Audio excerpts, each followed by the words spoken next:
So Michael performs the first, what I call the horror four-hit combo at the end of this movie.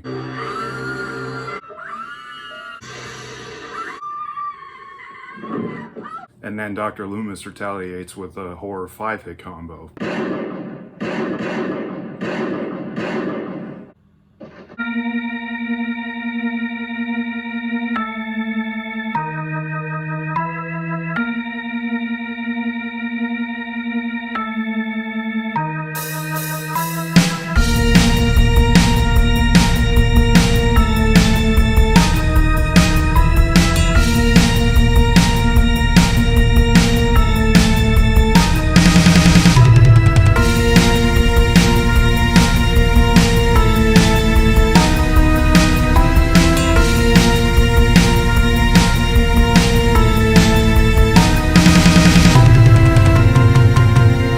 Hi there everybody, Brett from Love Bets and the Belfry back for another video, and I'm here to bring you a classic one today, and this is one that I've talked about on my channel several times.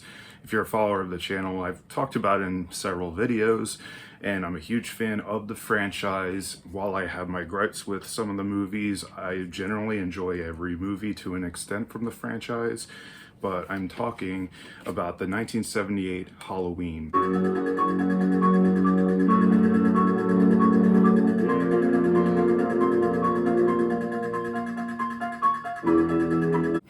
And this one came to us from Blockbuster Presents.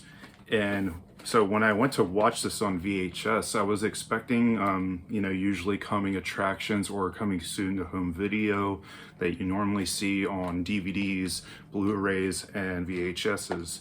And this was something that probably bothered a lot of people when they bought VHSs or rented VHS tapes, was fast forwarding through the coming attractions. But I really like going back on some of my VHS tapes and seeing the coming attractions or coming soon the video. But this didn't have it. I think this was meant for being at Blockbuster and just cutting to the chase with, I guess, the rentals. But I really love the 1978 Halloween, and this was the first time I watched it on this VHS tape. And, back cover, I mean, watching this was a nice experience. Watching old VHS tapes is a lot of fun for me, and I feel like, just you're like kind of back in the old days of VHS and Laserdisc, and especially when you go see like 35mm film. It has just a real cool quality to it, and just it's so quirky, and it just has this charm to it to me. But there's a whole lot I've said about the original Halloween. It's a classic film. It's amazing.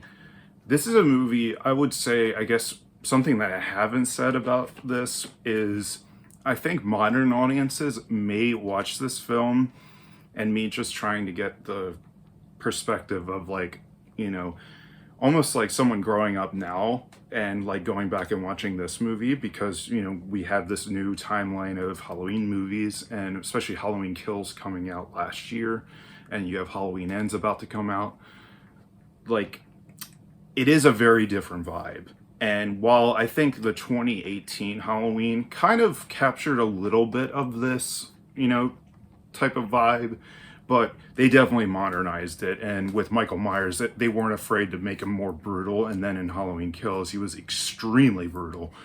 And Halloween Ends, I've kind of avoided watching TV spots, and I only watched like the one minute trailer that they released for Halloween Ends. And I'm kind of glad, because I want to go in with not knowing anything really. And I mean, as far as this goes, some modern audiences may watch this and be a bit bored by it. Start raving on and on. You haven't anything to worry about. He hasn't spoken a word in 15 years. So I know that Rob Zombie has remade Halloween in 2007, and Rob Zombie took it in a different direction. He at least wanted to explore a little of Michael Myers, after he kills his sister, going into a mental hospital and being there for most of his, young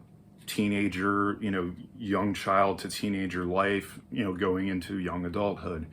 And that was an interesting thing. And that's at least my gripe with remakes is like, I can at least, even though I'm not a fan of the Rob Zombie Halloween movies, I at least appreciate that he tried something different with it. He wanted to do something different with it. And, me thinking about this movie is like, if they remade strictly this story, look for every story beat, this movie is just like, an hour and 30 minutes. And it takes its good, sweet time to get to, building the suspense until you get the big finale where everything is full suspense, like, oh my God, what's going to happen?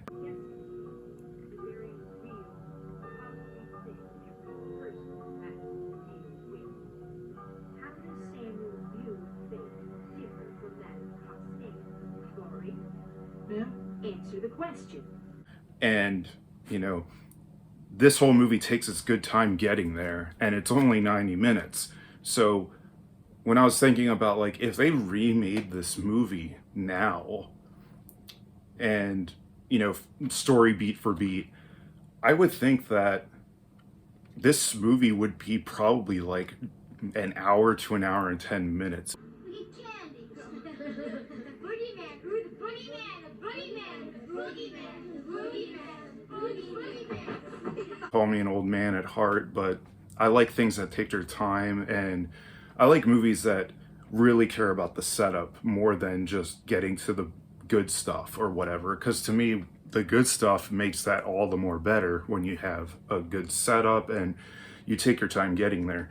Because I always forget that this movie takes its good time, like setting up the characters of Laurie and Annie and all the characters, like the three girls, walking home from school. Got three choices: watch the kids sleep, listen to Linda screw around, or talk to you. And just kind of being typical teenagers talking about being teenagers and like, what are you doing for Halloween tonight? Are you gonna go see your boyfriend? Like that type of stuff. And it did a little of that with the Halloween 2018 movie for sure, but I do feel like this, if you just were like, hey, remake this, you have to have most of the same exact things in it, I feel like this would be like an hour-long movie, because you would kind of skip a lot of that setup stuff where you were just kind of getting them walking home from school, and then, the Shape or Michael Myers kind of stalking them and such. Hey, look. Look where? Behind the bush. But, yeah. And the whole new timelines and everything, I mean, John Carpenter said he had no intent of making any sequels, and it's insane how far this franchise has come and how much money it's made over the years. But, that doesn't erase what this accomplished and, how simple everything is. It's just me watching it. It's like they really, they weren't sugarcoating anything. It was just so simple. Like, there was barely any blood in it. The only blood you see is pretty much when Laurie is being attacked by Michael.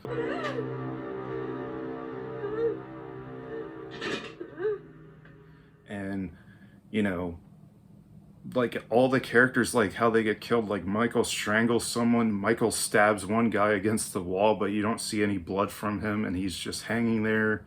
And there's a particular charm to movies like this. That's, you can never replicate this movie nowadays.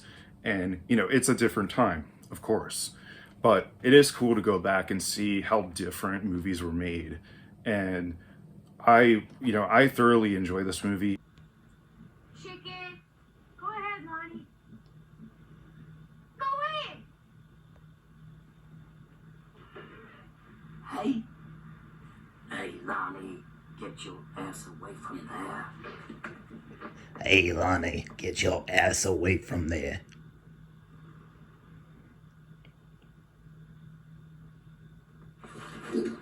And I'm glad that this movie still has its audience up to this day. There's people who, you know, whether you like it or not, people have seen this movie in passing in some sort of way. It's like a Christmas Story. It's like some people can say that they'd never actually sat down and watched A Christmas Story, but you've seen all the big moments. You've seen the key parts of the movie, and that's Halloween to me. I met him 15 years ago. I was told there was nothing left.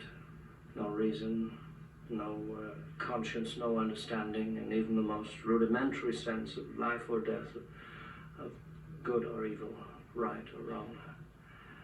I met this 6-year-old child with this blank, pale, emotionless face and the blackest eyes, the devil's eyes.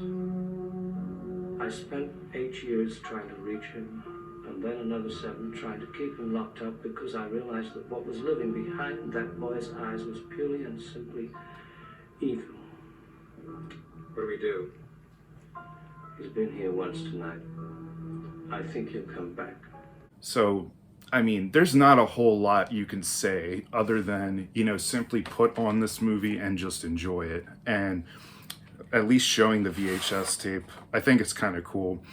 I don't know if a lot of people, I think they still show the whole FBI warnings in when you put on like Blu-rays and DVDs, but it was still way more apparent when you watched VHS tapes and, you know, DVDs as well. But it even has the FBI warning on the VHS tape here. And I think it's funny with the sticker, it does say Blockbuster Presents.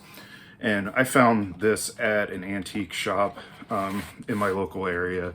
And I remember this being really, really cheap. I was just like, it's so funny when you go to antique shops and you see like, you know, certain antique booths. There's always VHS tapes like in the most random spots. Even like VHS tapes, like someone's booth doesn't even have a actual like VHS like collection.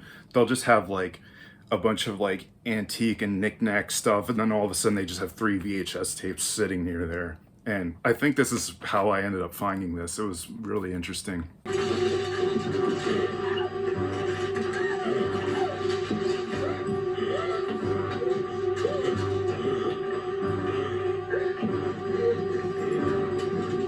The highlights, you know, the highlighted actors of this movie is, of course, Laurie Strode, played by Jamie Lee Curtis, and Donald Pleasance playing Dr. Loomis.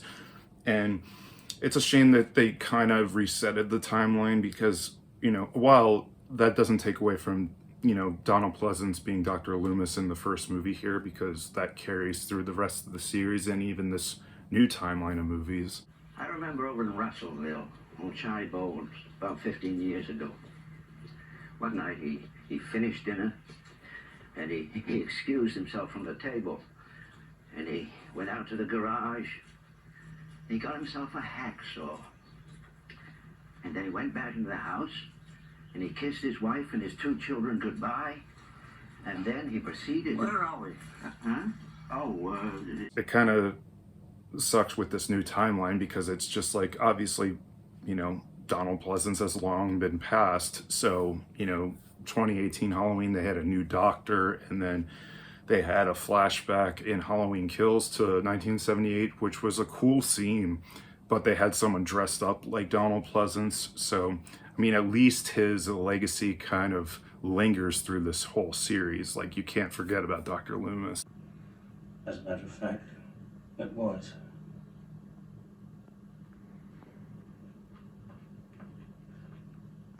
This is more of just kind of a rant video. I'm just kind of going off on a tangent, just talking about random things because, yeah, to me, like, this is one of my favorite horror movies. And like I've said before, there's not a whole lot I can say that's new that I haven't said before about this movie. It's such a simple but well-made movie.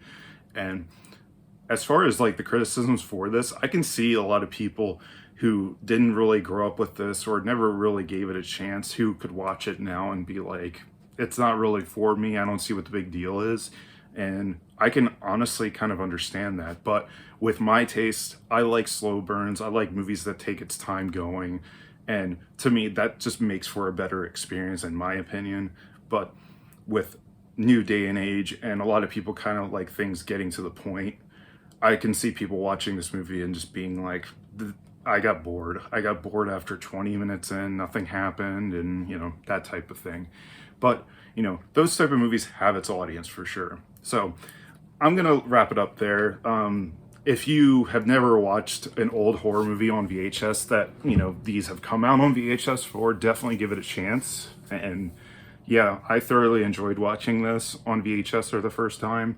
So, you know, this is a great, you know, thing to have for my collection. And, you know, I haven't done a whole lot of VHS reviews. The only ones I've really done is this, and I did a Donnie Darko VHS review. So if you all enjoyed this video, give me a thumbs up and let me know if you'd like to see more of these VHS reviews and me just simply talking about them. Because I love talking about movies, and especially ones that I really enjoy. And, you know, as far as movies that I don't really like, I don't know. I don't want to be just like a negative Nancy on the channel. So it's like, to me, I'd rather just talk about movies that I enjoy and ones that I own, you know, because I'm going to talk about ones that I own. And with that being said, I obviously like them, you know, so why would I own something if I didn't like it? So.